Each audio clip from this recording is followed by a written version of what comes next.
কন্ট্রাক্টে লোকজনকে হায়ার করে, কাজ শেষ হয়ে গেলে তাদেরকে আবার সরিয়ে দেয়। এমনকি কারোর সামনেও সেরকম আসে না। শুভেন্দু চক্রবর্তী নাকি জানিয়েছে ব্যবসার কাজ করার জন্য মেয়েটা ইন্ডিয়াতে আসছে। তোমার জীবনের সব সুন্দর মুহূর্তগুলো সাক্ষী কিন্তু শুধু আমি হব, শুধু আমি। অন্য কেউ যদি ঢোকার চেষ্টাও করে না, আমি কিন্তু গলা টিপে শেষ করে ফেলবো তাকে।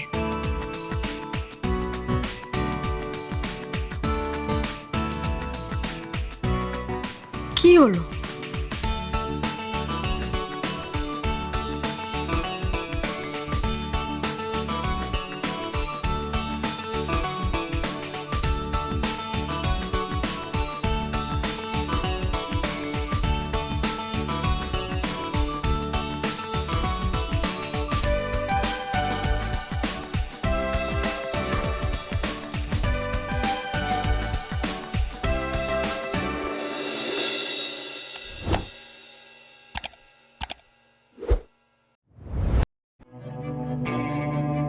উনিশশো 91 সালে শুভেন্দু চক্রবর্তী দেশ ছেড়ে বাইরে যান। দুবাইতে গিয়ে ঠিকাদারির কাজ শুরু করেন। তারপর আলটিমেটলি সেখান থেকে উনি লন্ডনে শিফট হন। তারপর লন্ডনে গিয়ে উনি একটা ইন্ডিয়ান রেস্তোরাঁর ব্যবসা শুরু করেন এবং লোকমুখে শোনা যায় যে উনি তার সাথে সাথে মাইগ্রেশন করিয়ে এখান থেকে শ্রমিক বিদেশে পাচার করতেন।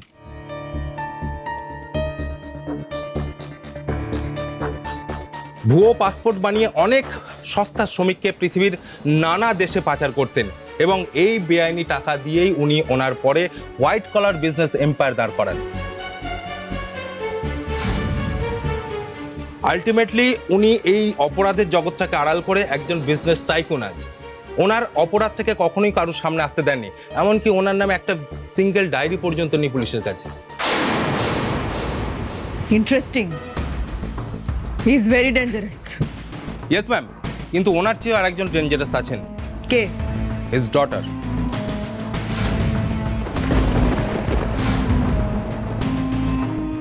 দেখান।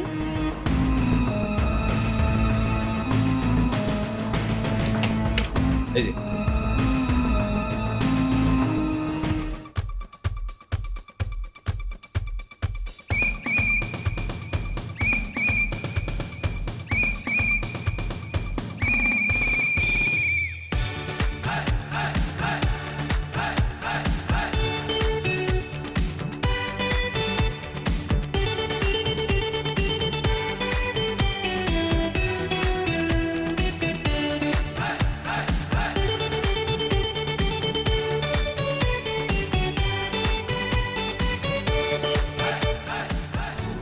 লন্ডনে আমাদের যে এজেন্টরা আছে তারা যে ইনফরমেশন পাঠিয়েছে তাতে আমরা শিওর যে মেয়েটি বাবার ব্যবসার সাথে যুক্ত, কিন্তু ঠিক কোন কোন ব্যবসার সাথে জড়িত সেটা এখনো পর্যন্ত জানতে পারিনি ম্যাডাম। মেয়েটিকে সাউথ ইস্ট এশিয়ার এই সমস্ত কান্ট্রিতে বারবার দেখা গেছে, এমনকি লাস্ট টাইম ওকে এখানেই দেখা গেছে ম্যাডাম। রিয়েলি? কি করছিল? ট্যুরে ছিল? হ্যাঁ ম্যাডাম।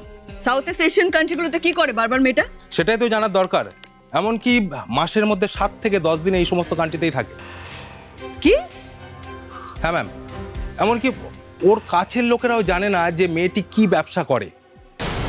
কন্ট্রাক্টে লোকজনকে হায়ার করে, কাজ শেষ হয়ে গেলে তাদেরকে আবার সরিয়ে দেয়।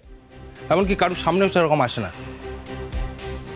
ঋষি আমাকে বলছিল শুভেন্দু চক্রবর্তী নাকি জানিয়েছে ব্যবসার কাজ করার জন্য মেয়েটা ইন্ডিয়াতে আসছে।